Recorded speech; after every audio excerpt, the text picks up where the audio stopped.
Welcome, everybody, to the Dynasty 365 show here on the Fantasy and Frames Network. I'm your host, Stacy Perez. We have got Chris Burns. Hello, I can't talk tonight. We've got Chris Burns, the Dynasty Deviant, in the house tonight. Coming in all the way from Moscow, Russia, Tyler Heil is in the house.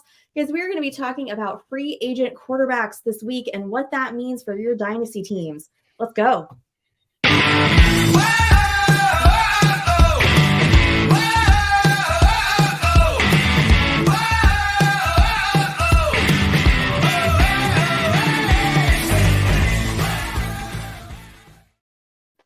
What's up, guys? You guys know when you get like that little like a bubble kind of like in your throat and like then it like it comes up at the most inopportune time. I had like taken a sip of my high noon here, and that's what happened like right at the intro, and it was like too late to take back the live button. So sorry. I hate it. It's okay. I forgive you. All right, guys. So make sure all of you listening and out there in the chat, please drop your comments on in so we can get to those comments, questions. Just put them in there. We will get to them by the end of the show. Like I said, this week, we're going to be talking about free agency this week and the next few weeks. We're going position by position. And this week, we are starting off with quarterbacks. But before we get into that, I want to know what your favorite thing was from last weekend.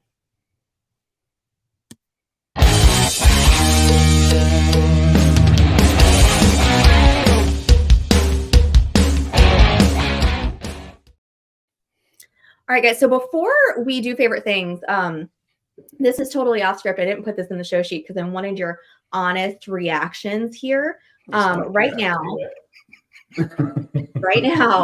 mash or pass, Dolly Parton. Go, Chris. I mean,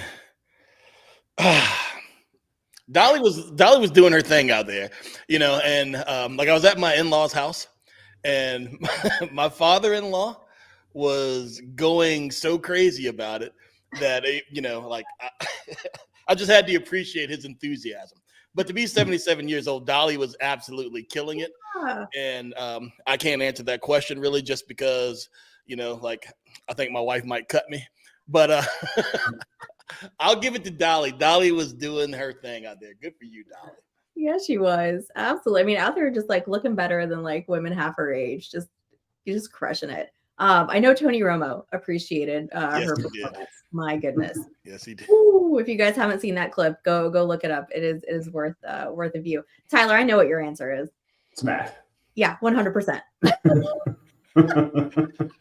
No hesitation. My Do it twice.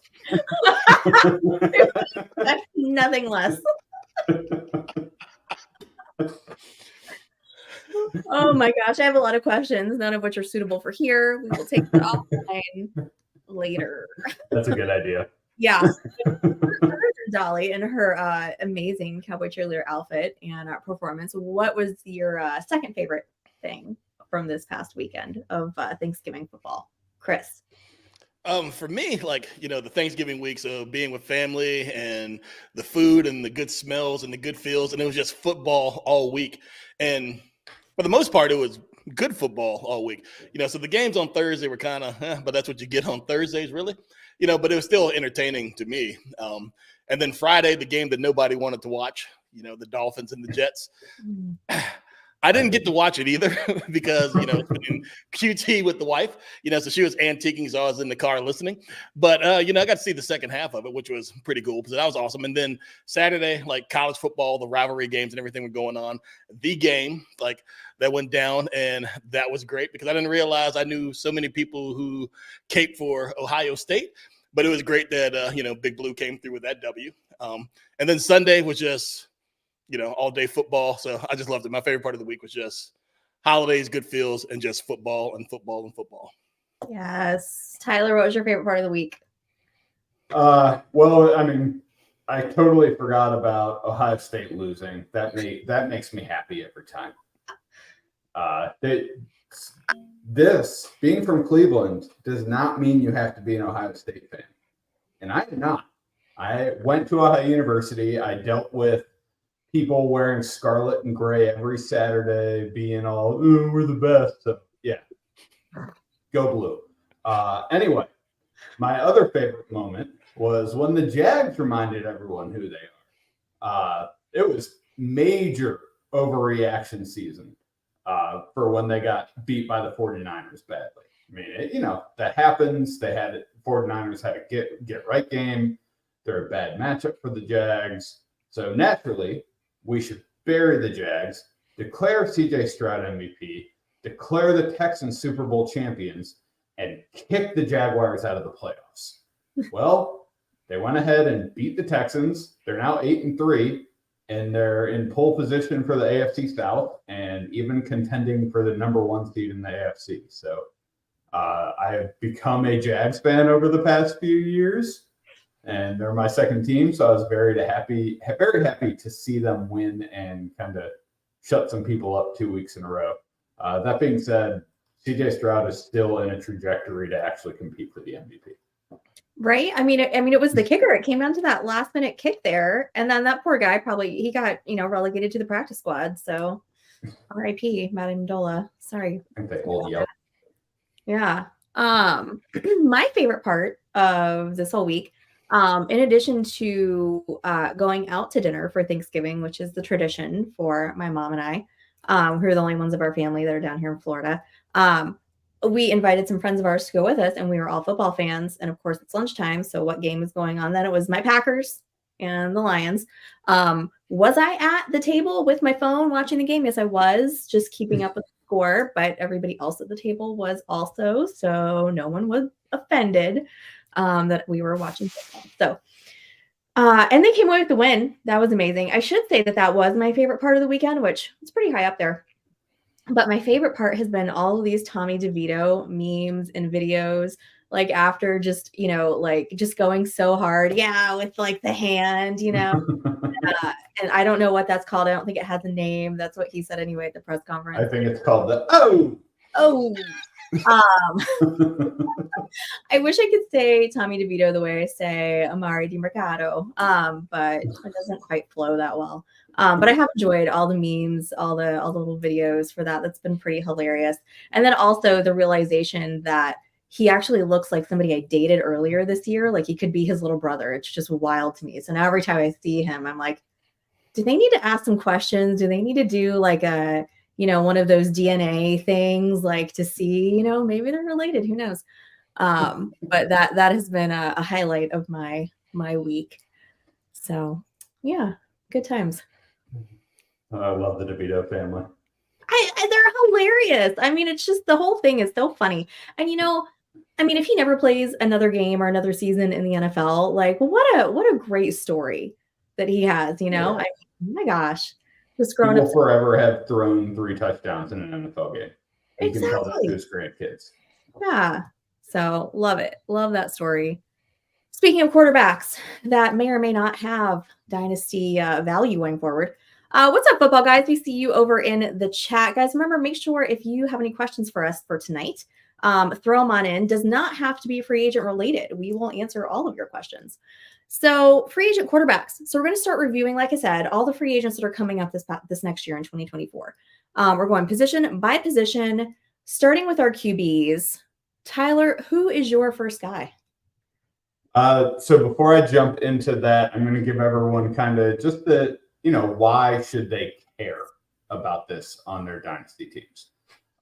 You should care because if you're truly trying to win at dynasty, just like NFL teams do, the bottom of your roster should always be churning, You should be taking shots. You should be trying different things. You should be finding value where you can.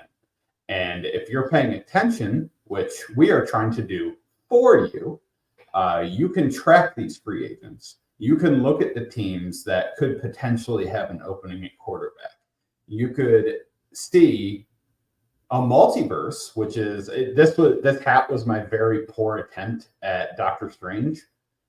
I didn't feel like doing the like gray wings in the hair, so this is what I went with.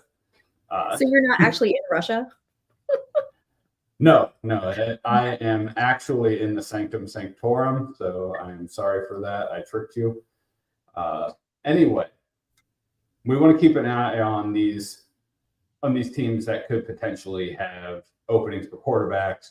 I won't go through the entire list, but I essentially ranked every team or rated every team from 1 being a quarterback is under contract and unquestioned, i.e. like Burrow, Lamar, Josh Allen, Mahomes, like those teams aren't going anywhere, to a 5 with there's no one under contract, job is wide open. And 3 is current starter will most likely be there, but there's still some serious questions. There's 15 teams in a 3 to 5 range. And there's actually 7 teams in the 4 to 5 range. So it's called the NFL quarterback carousel for a reason. So you want to stay ahead of it. Guys are going to get starting opportunities that you don't realize right now. We have Tommy DeVito throwing touchdowns in an NFL game right now. We have Carson Wentz, one Matthew Stafford injury away from starting an actual NFL game. So always be paying attention. That's it. My first guy is Jacoby Brissett. Jacoby's one of the top backups in the league.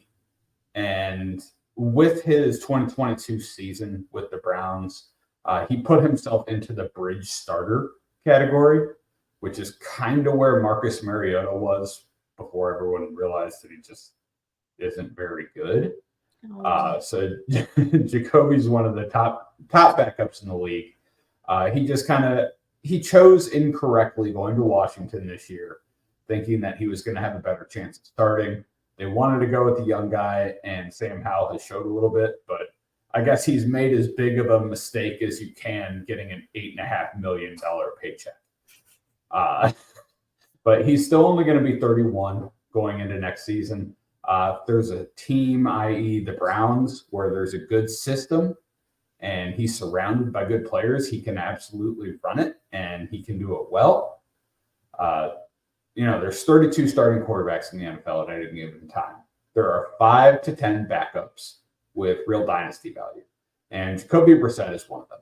It might be a gamble, but I think he will land where he can be the bridge to a rookie, or he can be the backup to a troubled starter. Browns, maybe. And the Browns are going to have to do something with the backup. Deshaun hasn't earned that. So last year in weeks 1 through 11, he was the QB 16 overall. If the Falcons decide to purposely not address the quarterback position again for some reason, I think Jacoby would be a very good option for them and one of the few guys who can come in and play at a decently high level for them. And trade-wise, according to DLF, Jacoby's worth less than a 4th-round pick in a Superflex league, which I don't know if I agree with that value. But whether I agree with it or not, if I can get Jacoby Brissett for a 4th-round pick and potentially have a starting quarterback next year and help potentially get a guy that plays some down the stretch because Sam Howell gets hurt. You never know. And I'm not wishing that on him. I don't want players to get hurt. I especially don't want promising young players to get hurt. But he can always come in and be helpful. What? Sam Howell's going to get sacked 100 times this year. So it's you never know. Yeah. So yeah, fourth for Jacoby. I'm doing it. Tyler, let me ask you, what teams, in your opinion, could be looking for a change at quarterback next season? So the teams that I have in categories 4 through 5, which is I really think they will be trying to address the quarterback position and change the starter. This one I'm not sure about, but Washington Commanders is kind of at the top of that. Howell has showed some promise. I don't know if it's enough for them not to address it, but they are a possibility. The New York Giants have to do something. You can't just roll into next season saying Daniel Jones is my starter. You can, but you need to have a backup plan that's not Tyrod Taylor or Tommy DeVito. Sorry, Tommy DeVito, I love you. And then the bottom of the barrel ones with no one under contract and just no prayer. New England Patriots, Las Vegas Raiders, Minnesota Vikings, Tampa Bay Buccaneers, Atlanta Falcons. In no particular order. Yeah. What's up, Gator? We see you over in the chat. Yeah, we are talking about the Bucks. We'll get to Baker towards the end of the show. Don't you worry. We will get to him. Baker, the dream maker. Yeah. I don't think I'd heard that one before. He does make great commercials, though. Our football guys spotting the UCF, the University of Central Florida Knights pennant behind me. Golden Knights, Love former number 1 overall, according to their own rankings. No one has proven otherwise. All right. I can say that because I went to the University of South Florida, which is an hour away down I-4. And has never been that successful. No, we haven't. We got to number 2 in the nation several years ago. I think they beat like West Virginia, somebody like that. I don't know. They got all the way up to number 2 though, and they stayed there for like a week.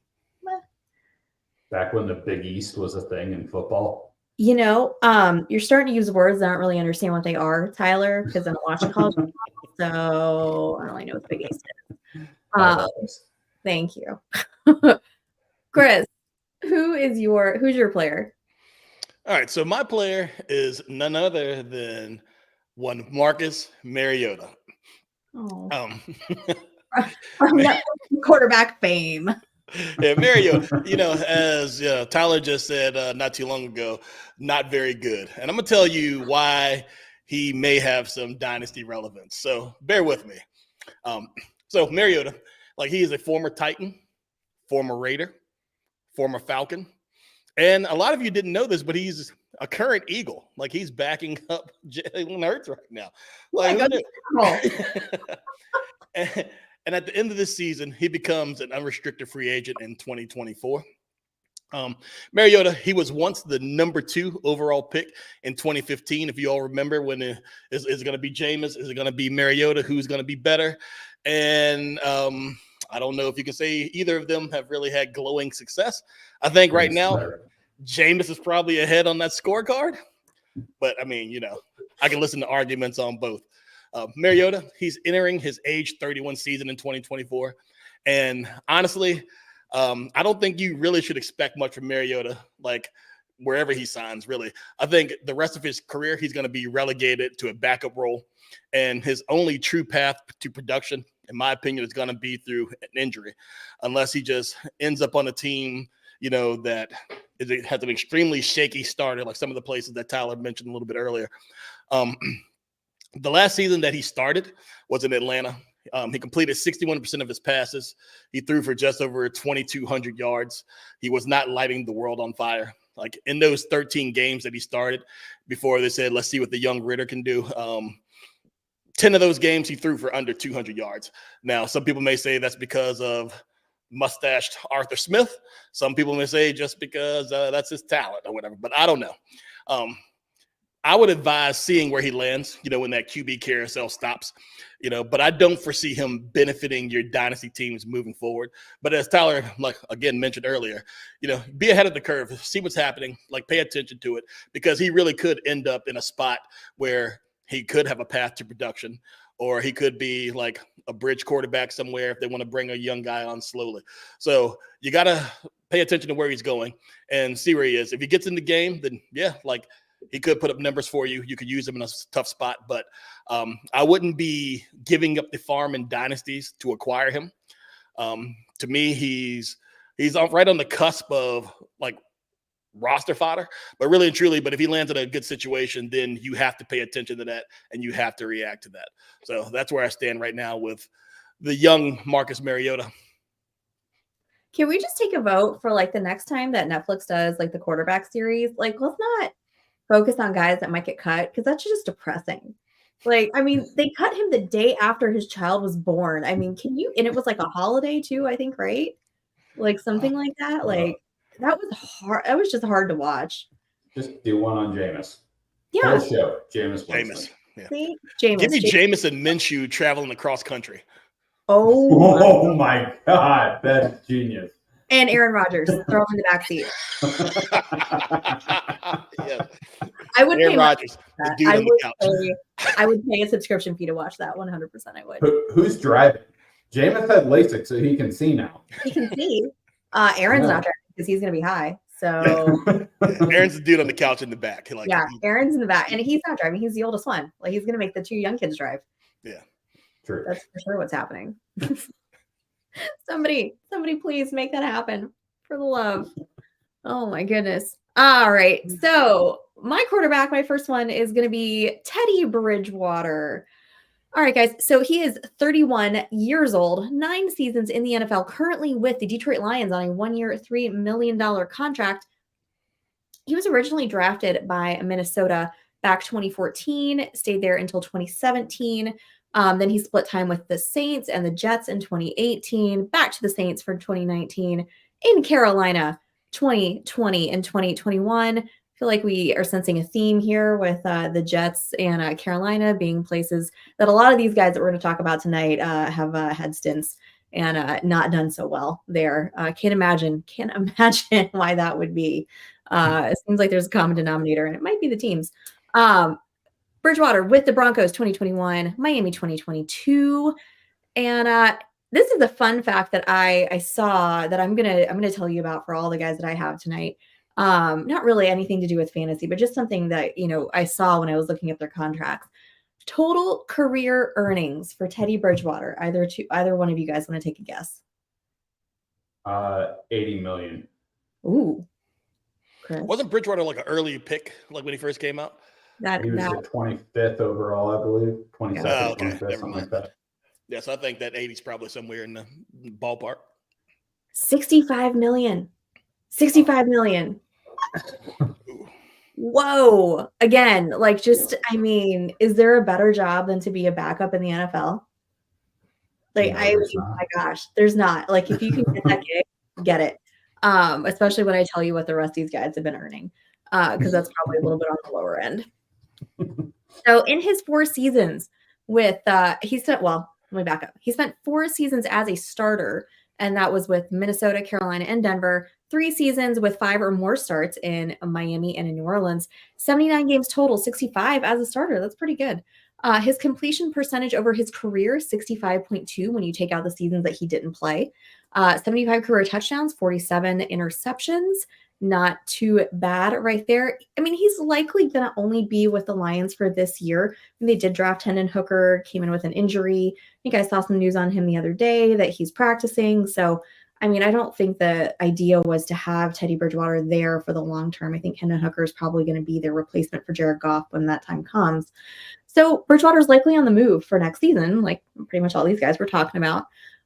If he lands, depending on where he lands, he's probably going to be in that similar role. He's in his 30s now, which is not old, especially for a quarterback. But, given that he's been a backup most of the time that he's been in the league, it's probably where he's going to be unless some injury happens that, keeps the starter out for a significant amount of time. So that being said, I don't know that he really has any substantive dynasty value going forward. You could definitely pick him up, in redrafts if, something like that were to happen, whatever team he's on, somebody gets hurt and goes down. But that's really kind of where I see him right now. I don't see him being really a factor in anybody's dynasty team, especially if you are trying to win this season. Not that he's not, probably going to have some value to a team, just as far as a dynasty value, probably not so much. But still a fun guy to root for, though. I like Teddy Bridgewater. Oh, yeah. He's a good dude. Yeah. Especially after a parent, I still remember when he blew out his knee when he was practicing for the Vikings. They were acting like a bomb went off in his knee. It sounded horrendous, and it was non-contact. So good for him. Yeah. For sure. You are back up. Ooh. You got Snoop. Yeah. Put some respect on that man's name. Pro Bowl quarterback, Tyler Snoop Huntley. All right? Put the respect he deserves on it. I forgot for a second you guys had the same name. I just wrote Huntley, and I've always just in my head called him Snoop ever since he decided to be called that. Yeah, he's got a good name. Anyway, he him making the Pro Bowl was ridiculous. It was freaking ridiculous. The Pro Bowl, their last shred of self-respect. The Pro Bowl was just sitting in the bar at 2:05 a.m. And they're just like, all right, Snoop Huntley, you're good enough. Hey, closing time, man. That's right. Come on down. Like everyone can look back at the Ravens season and be like, oh, he did okay for them. Statistically, he was not very good at all. 13 games he's actually played in over 2021 and 2022. His touchdown percentage is 1.7%. For some context, when I do my projections at the beginning of the year, I project out certain efficiency stats that are indicative of success. Touchdown percentage is one of them. The very, very top of that bell curve of NFL quarterbacks is about 4.2%. And 1.7 is about someone down here, all the way at the far side of the bell curve. So that is not good. His yards per attempt is 5.8. 7 yards per attempt is the number you need to hit just to it's the bar you need to clear to be an NFL quarterback.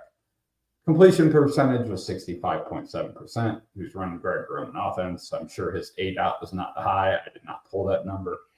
And even if we say, he was rushing the ball, that's how he was successful. Was he? His yards per carry were 3.2. His rushing success rate was 39.5%. Do you guys know what success rate is? Should I explain that? I mean, I know what those words mean, but maybe just tell the people what you mean by that. Yeah, quick one. Okay. Yeah. Okay. Quickly, because I pulled the success rate for all the rest of the guys I'm going to talk about. If you achieve 40% of the yards necessary for a first down on first down, then that was a successful play, i.e. 1st and 10, you gain 4 yards, that's a successful play. On 2nd down, if you gain 60% of the yards needed to the line to gain, i.e. if you don't gain any yards on 1st down and you get a 6-yard gain on 2nd down to make it 3rd and 4, then it was successful play. And 3rd and 4th down, you have to get a 1st down for it to be a success. So 39.5% of his plays fell within that successful range. That was good enough for 45th in the NFL if he had actually qualified for the stat. So not all that great. I don't say all this to tear the guy apart. I simply say this to remind people if they're looking at their dynasty squad and saying, who can I get that will sneakily be a starting quarterback next year? I wouldn't put Snoop on that list. I think he can be a solid backup. I think the Ravens would be very smart to bring him back as long as he's doing well in this new offense. I think it would be a very good backup quarterback to have. He will be a solid backup quarterback for an NFL franchise. I just don't think he's going to be very helpful for your dynasty team. I think he's going to fall into that category of will be a backup, will have no chance at starting except for an injury. So Snoop Huntley's not a guy that I'm actively going out and looking to acquire. If I have Lamar Jackson, maybe I'll throw a 4th at someone, but I'm not spending more than All right. So basically, Tyler, you're saying the best thing about Snoop Huntley is that his name's Tyler? Correct. And he's a Pro Bowler. Oh, that's right. Yes. Yeah. Pro Bowler. I forgot. I'm sorry, Mr. Huntley, Mr. All-Pro Huntley. So Chris Pro Bowl. Whoa. Pro Bowler. Not all pro. There's a difference. Oh my goodness. All right. Well, that was a fun little segue, but Chris, you've got somebody who unfortunately is not a Pro Bowler. He is not a Pro Bowler. And so the guy that I'm going to talk about is Drew Lock, right? And is it bad if the thing that most impressed me about Drew Lock is that he was on the sideline and he knew all the words to Young Jeezy? Like, is that bad as a football? Like, anyhow, so Drew Lock, he's a former second-round pick, and he currently plays for the Seattle Seahawks, for those who did not know. And Lock, he'll be an unrestricted free agent in 2024, which is his age 28 season. He's currently playing behind Geno Smith. Smith is 33 years old. And if you're looking at contracts, I mean, the Seahawks, they have a potential out with him in 2024, but it's a big bullet to bite if they want to like take a chunk out of that $27.5 million bill that comes with letting him go. And that's $17.4 million cap hit. But the fact that there's a potential that may have some type of bearing on if the Seahawks decide they want to keep Lock around for another year, like sign him for another year just to see what happens with that whole situation. Lock, his last time that he was a full-time starter was back in 2020 with the Denver Broncos. And in that season, he almost had 3,000 yards passing. He had 16 touchdowns, but he, also had 15 interceptions. So he was not lighting the world on fire, which led to Teddy Bridgewater coming in and unseating him the following year. Lock, he does have a big arm, and a lot of people may say that we've never seen him have like a fair shot because those Bronco teams that he was a QB of were not good. If you go back and you look at the lowlights, so many drops. I mean, it's like they were auditioning for Snoop to drop it like a hot video. But it's pretty bad. But, so if he ends up in a plus situation, like he possibly could revive his career kind of like Geno did. If he just goes to a spot where there's really no incumbent, there's not a whole lot of competition, and he sneaks his way into starting, maybe he could do something like, so wouldn't it be awesome to see Lock throwing to Garrett Wilson for all those people who say that any quarterback is better than Zach Wilson? So if Aaron Rodgers, like the old great one, the mighty, the forward-thinking Aaron Rodgers decides that he doesn't want to play football anymore or whatever. If he ended up with the Jets, couldn't you see Lock playing with the Jets? It just seems like he's destined to go play for that franchise, doesn't it? And he could just pepper Garrett Wilson and everybody will be happy. And, and he could maybe revive his career. I don't know. I'm not expecting a whole lot for Lock, really. Is when it comes to your dynasties, like, I don't think he's anybody that's really going to help you out. But as we keep saying in the theme through the show, it's something to monitor because if he lands in the right situation, anything could happen. And that's what you're looking for, those advantageous situations. So keep an eye out. I just Googled Drew Lock while you were talking, Chris, and he definitely does not look like somebody who would know all the words. So who was it? Young Jeezy. It was like, put on for my city. And he was on the sideline, and he knew every word. And that was his best performance of the day, actually. I also Swagger was doing it too. He did. I also found a quote in here, and I don't think that they used quotes correctly here because it's like Drew Lock excited for a fresh start with Seattle, and I'm like, I don't know that that's how you're. Yeah, I don't think that's the proper use of air quotes there. Excited, yeah. Maybe he was. Who knows? Yeah, he was excited because he thought he was going to start. He was like, "Oh, I just got Geno coming over," and Geno'd. Well, if Geno doesn't step it up, he might get to start. I was sure Drew Lock was going to win that starting job. Me too. Well, I guess I have to thank because last year in the Scott Fish Bowl, I took Geno Smith as my very last pick. And I needed an extra quarterback, and that turned out to be what carried me through pretty much the entire season. So, thank you, Drew Lock, for not winning the starting job. Appreciate you. Oh, this sounds like we're just being so terrible with these guys. I know. Poor guys. They have a much better job than us. All right. Yeah, 100%. One's a Pro Bowler, for heaven's sakes. Come on. Yeah. All right, guys. So we're going over to California. We're going to talk about Mr. Sam Darnold, formerly first-round pick by the Jets, 2018. He is 26 years old currently. He's on a one-year deal with San Francisco that's going to obviously expire after the season, making him a free agent. And again, just for some giggles, how much do you think that he's made in his career? I think he has made approximately $34 million. Ooh, okay, Chris. 51.75 million and 25 cents. Did you look that up? I did not look that because it's like 53 million. So you're very close. Dang. Price is Right style. Chris wins. Yeah, $52 million. So, I mean, again, if you can become a backup quarterback in the NFL, please do it. It'll be the easiest money you make. Obviously, he had some stints with the Jets for 3 years, Carolina with 2, now in San Francisco. Hasn't really made a lot of noise this season. He hasn't really needed to play. There were a couple games that he played this year, two big blowouts. He completed a total of, buckle up, 3 passes for 7 yards. Woo! Yeah. No touchdowns, no interceptions. That's all right, though. His career stats, he has got a 59.7 career completion percentage. So that's not great. 61 touchdowns, 55 interceptions. Also not good when those numbers are almost equal. But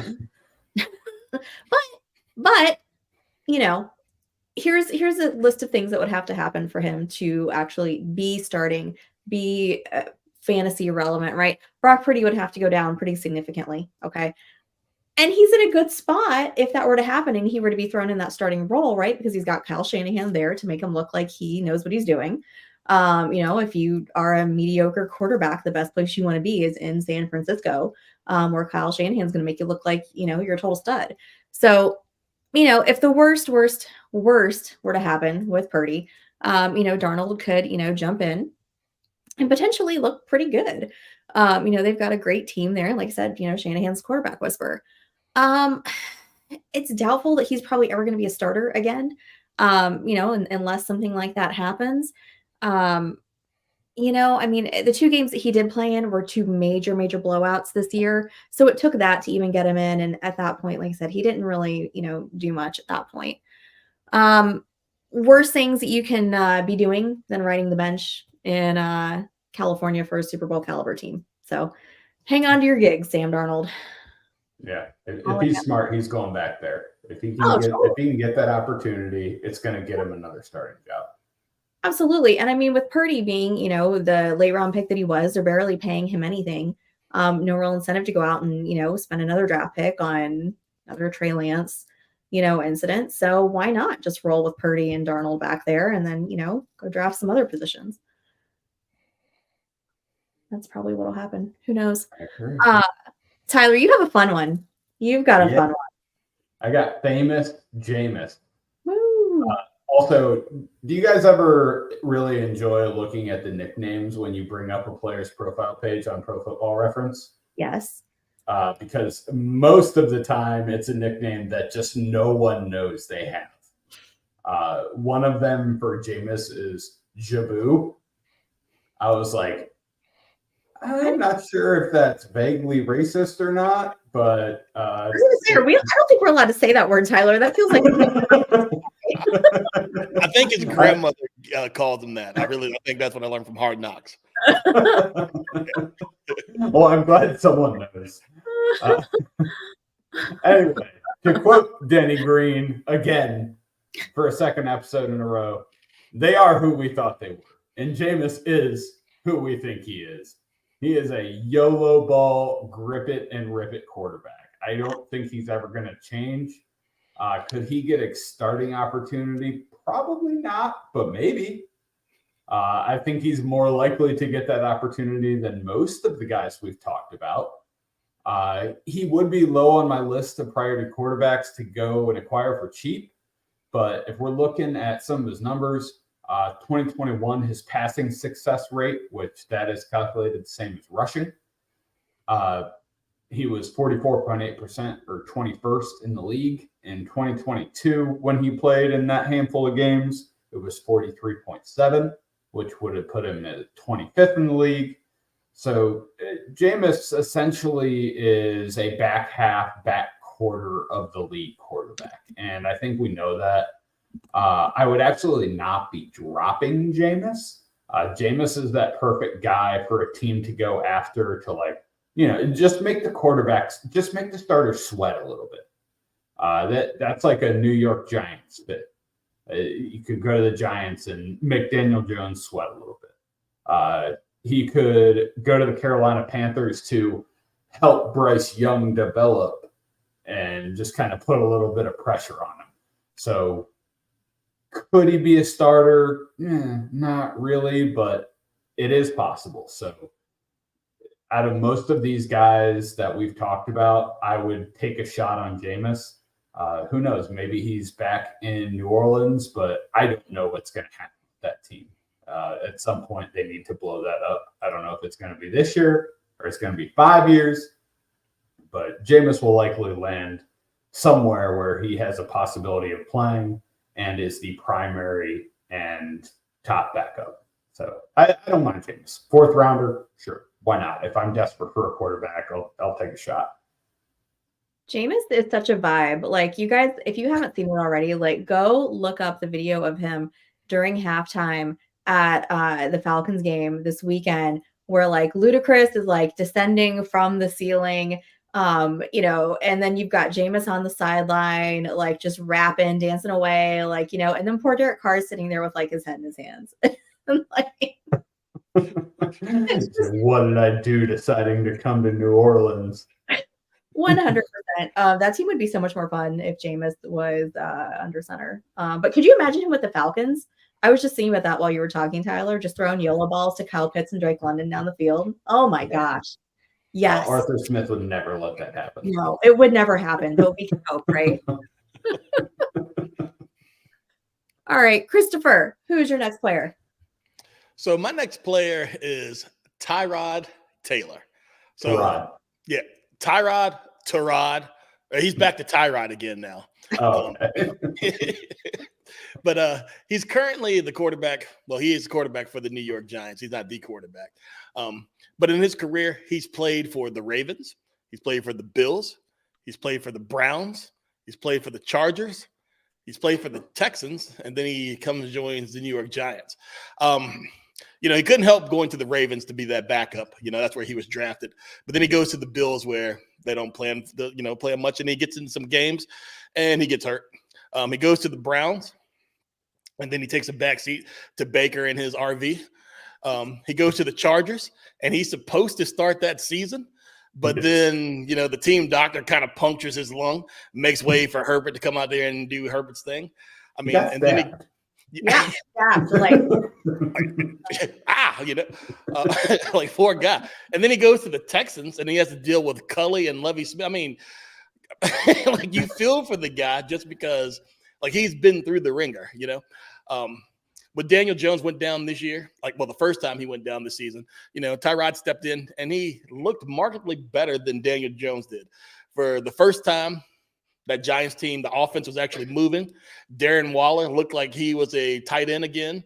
And the wheels fell off as quickly as it started because Tyrod got hurt again. Looking forward, Tyrod, he'll be entering his age 35 season. And it'll be his 13th year in the league. You guys believe that he's been in the league that long? He's proven that he can come in and he can run an offense if the starter goes down, which is pretty valuable, especially after this year where we've seen so many backups have to get in and take meaningful snaps or start games. The market value for Tyrod, I mean, it's lessened due to his age and his his injuries piling up, you know, but that could help him latch on to another team or a team that's actually in a contending window, whatever. Like he could be serviceable for a very short emergency period. Or he could be that vet that comes over to bridge the gap, you know, where a young QB can come in and doesn't have to be forced into playing right away. At this point, his dynasty value 100% depends not only on where he lands, but also the QBs in front of him. I think his days of having meaningful snaps in the NFL may be behind him. But again, you just got to watch what he happens. And it's kind of like these other guys. You root for him. I mean, he seems like a good guy, and he's been through some things. But for your dynasty teams, I'm not sure that he's really going to help you. Yeah. Poor Tyrod. I do feel really bad for him. He's had some bad luck. Yeah. Well, that brings me to former Dolphin, Chris, Ryan Tannehill, as he used to be known, not so much known by that now. Age 35. He has played in the league. This is his 11th season, drafted by Miami in 2012, traded to Tennessee in 2019. Currently has an ankle injury that has left him inactive with, as my mom likes to say, Will Levis taking over. So over Tannehill's career, he started 149 over 100 of 151 games. So this is a guy on our list here that has pretty much been a starter basically his entire career. He's put up 214 touchdowns, 114 interceptions, career earnings coming in and 195 million. Get it. Good job. That could probably buy you like a house in a decent neighborhood in Nashville. I don't know. I got it, Stace. I Yeah. appreciated it. So with Levis being drafted this year, taking over the last couple games because of the injury, plus Tennessee kind of heading into that rebuilding phase. Obviously Derrick Henry is going to be a free agent too. We'll get to him when we talk about running backs. I think it's pretty doubtful that Tannehill is going to end up staying in Tennessee. Given his age, it's possible maybe he retires at this point. I mean, he's made a ton of money and he is getting a little bit older. Who knows? Chances of him being a starter again, I'd say probably not. I'm looking at these teams, Tower, that you talked about. I don't really know. I mean, maybe somebody might want to take him as a bridge quarterback. Who knows? I don't think it's out of the realm of possibility, but either way, I don't think it really means anything for your dynasty team, right? His last year that he really looked good was 2021. Last year, kind of down for him. He only had 13 touchdowns, 2,500 yards. That's almost 1,000 yards less than he had the year before. Listen, like I said, we're gonna need to see where he lands before really assessing any sort of dynasty value. And even at that, he's 35 years old. Dynasty, we're always looking to get younger, looking to be Leo DiCaprio over here. Kick them out the door when they hit 26. All right. So Expired. yeah, you've expired at that point. So Ryan Tannehill, I'm sorry. It's, you've got $200 million career earnings and you are a good looking man. You are going to be fine, regardless of whatever you decide to do. What does him being good looking have anything to do with that? I just thought I'd throw it out there. I just thought, we're kind of negative here, so I just want to throw something positive out for him, something he's got going for him. So there's that. So why don't you talk about our second Netflix quarterback? Yeah. Tyler. Now we're getting to the cream of the free agent crop. Yeah. We are talking about, of course, Mr. Kirk Cousins or Captain Kirk or apparently Kirktober. The Vikings, yeah, that's a thing. The Vikings chose not to extend him last offseason, which you can't blame them. It kind of felt like they had kind of hit a ceiling with that version of their team. However, he was playing inspired football before he went down to injury. Yeah. He was almost a 70% completion rate, a 5.8% touchdown rate. It's fifth in the NFL. When you're going north of 6, you're talking like MVP level touchdown rate. 1.6 interception rate, 8th in the NFL. I could go on about all these success stats, but I won't. I will tell you the most important ones. Before he went down, he was the quarterback 6 overall in fantasy points. He was a quarterback 7 in points per game. To put it simply, he was having the best season of his career by a lot. And Kirk Cousins has had some pretty good statistical seasons. So that's saying something. With the Vikings situation, I don't see them having a real path to getting another quarterback and investing heavily in a guy like Kyler would be foolish for them if you can just bring back Kirk. But however, Kirk is now looking for security. I'd say he's going to turn 36 before the kickoff of next season. I would say he's likely looking for a 3 to 4 year contract. And he's going to have options, man. Someone is going to crow hop $150 million at that guy. And if I'm looking at landing spots, I mean, I think the Vikings might be the best spot for him, frankly, but also I think the Titans would be willing to pay him. I think the Tampa Bay Buccaneers would be willing to pay him. I think the Atlanta Falcons would be willing to pay him.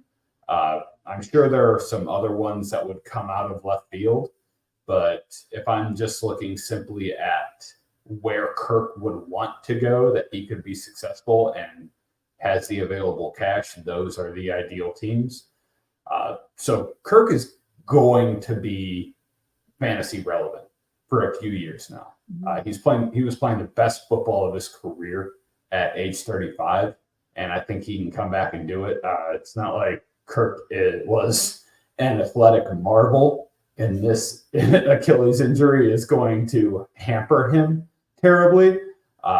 So I was kind of looking at it, and I'm looking at guys that could be on your roster right now. If maybe you're not competing, you're out of the playoffs, something like that. Russell Wilson, Geno Smith, Matthew Stafford, Derek Carr. If you have a competing team that had Kirk Cousins and is willing to do a straight swap for a guy like that, absolutely. I'm taking that shot. I'm taking that shot of 3 years of high-level Kirk Cousins production. So I am actively seeking him out if I am not competing right now, or if I have to give up something that's going to hinder me from competing. So Cousins absolutely still has value, and I think it's pretty high value. So I feel really good about it. Yeah. And because I know you were curious, $231 million, Kirk Cousins' career earnings. So he's so rich. Yeah. Good job, Kurt. You like that? You like that? Yes. Oh my gosh. Oh my gosh. Good for you, sir. He needs to get on the Aaron Rodgers rehab regimen, whatever that might be. Somehow I don't think those two have a lot in common. That would be a good reality show also. Wouldn't it? Put those two in a car, send them across country. Oh my God. Everything ends with Aaron Rodgers in a car sending him across country. Chris. Last guy for you. And one of the most fun ones, I think, on this list too to talk about. Yeah, it's Gardner Minshew, the mullet mayhem Minshew. Like, he's just killing it. I mean, you got to like this guy. Jean shorts wearing, mullet wearing, renting an RV, riding across the country. I mean, this guy's just killing it. So in 2023, Minshew, he had a base salary of $1.75 million, and his signing bonus was also $1.75 million. So $3.5 million, for this season to come in. Minshew, he's in his 5th year. And let's be honest, I mean, he's done more than anybody expected him to do, being a 6th-round pick out of Washington State University. In Minshew's career thus far, he started 30 games between the Jags, the Eagles, and now with the Colts. I mean, he has a career completion percentage of 63%, 8,600 yards, and 52 touchdowns to 22 interceptions. Guy gets out there and he plays a little bit, So it's been surprising to some people that after he showed out that first year in Jacksonville, when he got that chance to play when Bortles went down, that he hasn't gotten a chance to be the unquestioned QB1 for an NFL team. And right in Indy right now, clearly the future is Anthony Richardson. But what's interesting is that we already have learned that Richardson's style of play is going to lead to injuries. He's been hurt twice already this season, and his last one knocked him out. So Minshew, his market value, the comps of him, a lot of people are saying somewhere between Teddy Bridgewater, PJ Walker, Cooper Rush neighborhoods, the pay. And I would take Minshew on my team before any of those guys without question, not even a thought. And for my, for around that $3 to $5 million backup money, it's a very palatable amount, for so many teams that they can handle. On the other hand, there may be teams such as the Jets or the Vikings, that Tyler just talked about, or the Falcons or whatever, that always seem to look for that low bargain QB, they're shopping in that bargain bin, to bridge the gap to the future. I don't know if Atlanta ever wants to look towards that. I mean, I don't know if they think Ritter's that guy or not, but it's not really looking like that. So if Minshew lands in a place where he has a chance to start, he's definitely worth the ad in Dynasty for sure. And I mean, even right now, he's one of those guys that, if you're trying to buy low, absolutely should be on your radar, because he will have some type of fantasy value next year. The degree really depends on where he ends up, but it seems like everywhere he goes, he gets a chance to play. He flashes for a couple games and everybody's like, oh man, this guy deserves a shot. And then whatever happens the next season, he doesn't really get it. So like these are the type of guys that like you're looking where you're trying to get an edge. And I think that like he is one of the more interesting free agent quarterbacks coming up in 2024. I mean, he's got the Colts almost in playoff contention. I mean, they are in the playoffs. Sorry, yeah, they are. I mean, come on. What do you want from the guy? That's a statement on how well the Colts are coached as well. Yeah. So I want to see Anthony Richardson in a full season in this offense so badly, just for football purposes, but also for fantasy football purposes. He can kill it. Absolutely. All right, guys. So my last one for tonight, that would be Tampa Bay Bucks quarterback Baker Mayfield, age 28, drafted back in 2018, number 1 overall by Tyler's Browns. Traded to Carolina in 2022, then waived and claimed by the Rams, and then this year signed a $1 year, $4 million contract with the Bucks. 2020 was by far Baker's best year. Had 30 touchdowns, 4,000 yards, passing. You know, he's dealt with some injuries and been pretty disappointing since then. He's been on 3 teams in the last year, if you count like calendar year. So I mean that's a lot. Fantasy data has him as the number 15 overall quarterback though this season. So doing a lot more than anybody, including myself, expected down here in Tampa. He's putting up 15.4 points per game this season, which is not that bad considering how, down offense has been this year. Bucks are going to be without a quarterback next year, right? So I don't think that they would have signed Baker if they really believed that Kyle Trask was the answer. And just because I know you're all wondering, Kyle Trask career earnings $5 million. down a little bit from the rest of the guys we've talked about so far.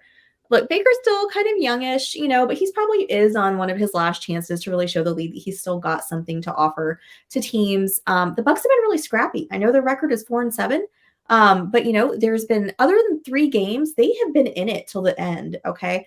And I have had to watch a lot of those games, unfortunately, here on local TV. So I've seen a lot of that. So I think they're a little bit more fun to watch than that 4-7 would lead you to believe. You could probably get him if you threw him in a trade, maybe a late round draft pick, something like that for him. We know for a fact that he's going to start next year on the Bucks. That's better than nothing. That's probably what his value would be at this point. So you're fun to watch, Baker. I don't know how much, dynasty value going forward you're going to have, but it's definitely better than nothing, which is what some of these guys have. So you get the Bucks an offensive line, an actual run game, and some pass rush, and we're cooking with gas down there. Yeah. He can actually win some games. Exactly. And their division's terrible. So, it's not like out of the realm of possible. They're not last in their division, that's for sure. It'd be the one in the Panthers. I prefer somehow at 5-6. Gross. Yeah. Tyler, take us home. All right. Josh Dobbs, probably the most exciting guy so far this year. Fantastic story. I think everyone knows it. I'm not going to regurgitate it. He's made $6.5 million in 7 years in the NFL, and he is going to triple that next year. That man is going to get paid, and I am so excited for him. A lot of his efficiency stats don't paint a very rosy picture. He's 25th in success rate. He's 23rd in completion percentage, 22nd in touchdown percentage, 20th in interception percentage. But he's been on some bad teams. He's learned 3 different offenses this NFL season. And damn it, his QBR is 54.9, good enough for 15th in the NFL. His EPA per play, expected points added per play, is 18th in the NFL. That stat is better than Sam Howell, Derek Carr, Geno Smith, and Justin Fields. And most importantly, he is the QB 10 overall on the year in fantasy points. I think he's earned himself a real shot to be a bridge starter or a high-level backup. And I'm just going to go right back to the Falcons. If the Falcons actually take a swing on a quarterback, try to trade up, try to get Kyler, try to get Kirk Cousins, and they miss, I I really do think Dobbs would be a nice fit for them. He can add a little excitement to that offense. He can run a little bit, which Arthur Smith likes to do. He would just he would fit very well in that offense. And like I said, if Falcons miss, he will absolutely have some serious fantasy value there, unless Arthur Smith tries to kill him. Well, also not out of the realm of possibility. The astronaut, or he could just go work for NASA. I mean, he's an astronaut, right? I mean, he's, I don't think NASA's paying that. Probably not. I don't think NASA's paying $7.5 million a year. I mean, Jacoby Brissett makes $8.5 million this year. I need to know what astronauts actually make. Somebody look that up. I'm curious now. It's a good question. They're probably We'll find that out for you guys next week. If we have any astronauts listening on the show, chime in. Let us know what your salary is. Guys, this has been a lot of fun. Next week we are going to continue our free agent reviews. Get into some other position groups. Make sure to give us all a follow over on the Twitter/X, whatever you're calling it. You can follow Chris at Dynasty Deviant. Tyler is down there at FF Tyler Heil. I am at Stacy_Perez 83. Guys, if you want to catch Chris, he's going to be on right now over with Fourth and Frames. They are coming on right now, so stay on this channel, watch them. And then if you want to hang out a little bit later, if you're a little bit night owls, you can stay up for Shoot the Gap with Jorge Hollywood and Nate. Guys, don't forget that we do have the Tuesday waiver wire show and the Sunday morning pregame from 9 to noon-ish, a little bit there. That's a soft stop for us there. But getting you all the questions that you've got going on to the games on Sunday afternoon. Make sure you have given us a like, subscribe to our channel on YouTube so you can get all the notifications when our shows come out. And have a great night. We'll see you next week.